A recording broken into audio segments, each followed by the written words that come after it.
Bonjour, bienvenue, welcome guys dans cette nouvelle vidéo, les amis, j'espère que vous allez bien. Les gars, victoire 4-1 du Real face à la Real Sociedad. Alors j'avoue, qu'avant la rencontre, je n'étais pas très serein. Vous savez que le Real est privé de Jude Bellingham, de Rodrigo.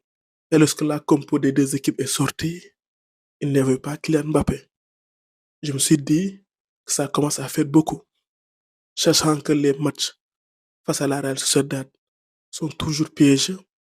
Vous savez, en Liga, les matchs face au FC Séville, Betis Séville, Bilbao, Villarreal et la Real Sociedad sont des rencontres où tu peux perdre des points.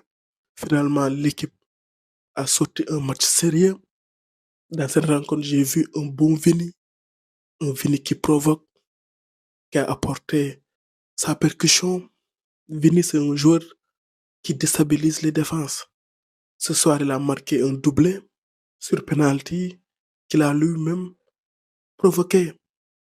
Alors moi, personnellement, Vini, je ne l'attends pas forcément sur les stades. Quand je juge Vini, je juge le contenu de son match. Est-ce qu'il a été percutant? Est-ce qu'il a déstabilisé la défense adverse? Beaucoup de joueurs peuvent avoir de meilleurs stats que Vini, mais ils n'ont pas l'importance d'un Vini. Pour le juger, il faut regarder ses matchs. J'ai vu un Vini libéré et j'aimerais dire que c'est le cas depuis que Arbeloa est à la tête de cette équipe. C'est un joueur qui marche à l'affect et Arbeloa lui montre qu'il a sa confiance.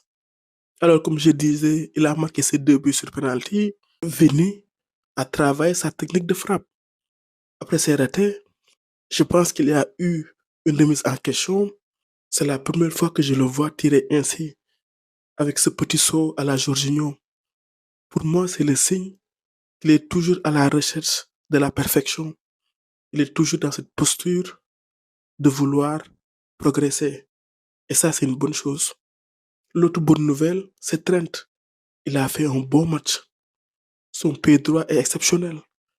Dans cette rencontre, il s'est montré décisif. Il a fait une passe décisive pour Gonzalo. Dommage qu'au Real, il n'a pas encore de la continuité parce qu'il n'est pas épargné par les blessures. Il était sur un bon rythme avant qu'il ne se blesse. Face à Bilbao, son jeu au pied peut nous être très utile, notamment sur les sautes de balles, sur les longues passes. On avait déjà aperçu sa connexion avec Vini et Mbappé.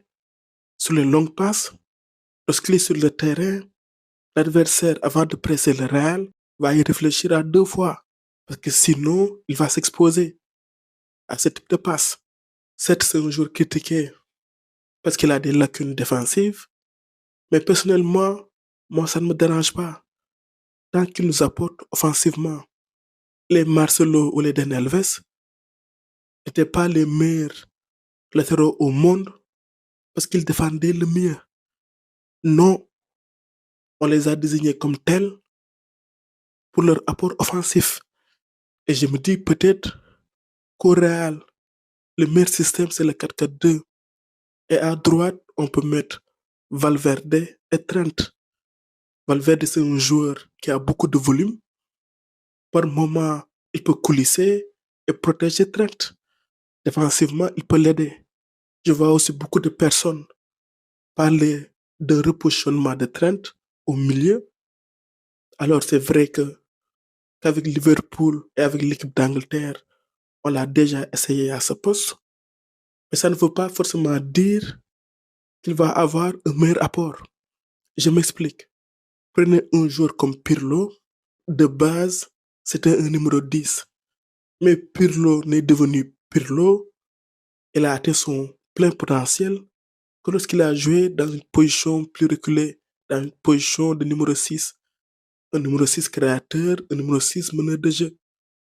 Parce que les amis, il ne faut pas se tromper sur un terrain. Plus tu es dans une position avancée, moins tu as le temps de réfléchir. Le pressing est plus serré. Trent au milieu, il aura moins le temps de réfléchir. Dans une position plus reculée en tant que latéral, il va être plus libre. Après aussi, c'est une option. Ce que je veux dire simplement, c'est que ce n'est pas forcément si on le met au milieu qu'il va être meilleur. Pas forcément. Gonzalo a aussi marqué sur une passe de Trent. Les gars, Gonzalo, c'est un numéro 9, c'est un pur numéro 9.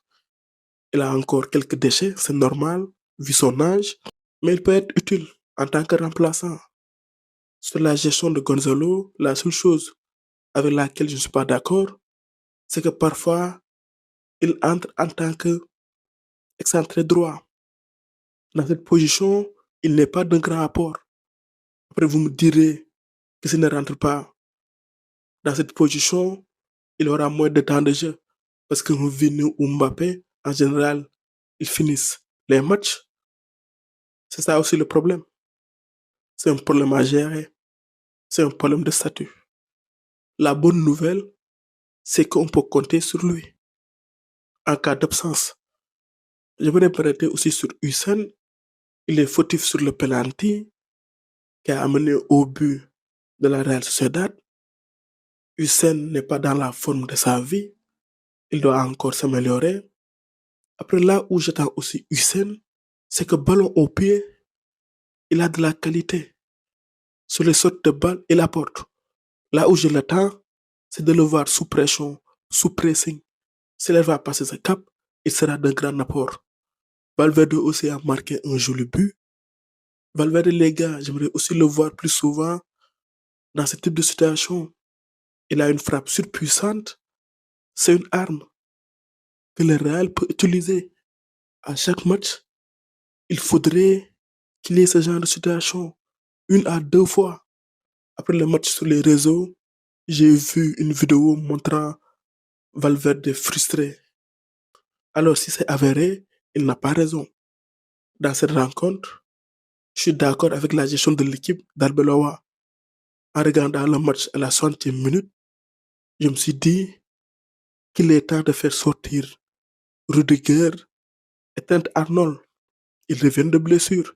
Tu feras forcément appel à Rudiger. Asensio a pris un carton rouge. Et Trent aussi, tu auras besoin de lui. Il a fait sortir les Camavinga, tu as amené Valverde. Je suis d'accord. Tu as un match de Champions League à préparer.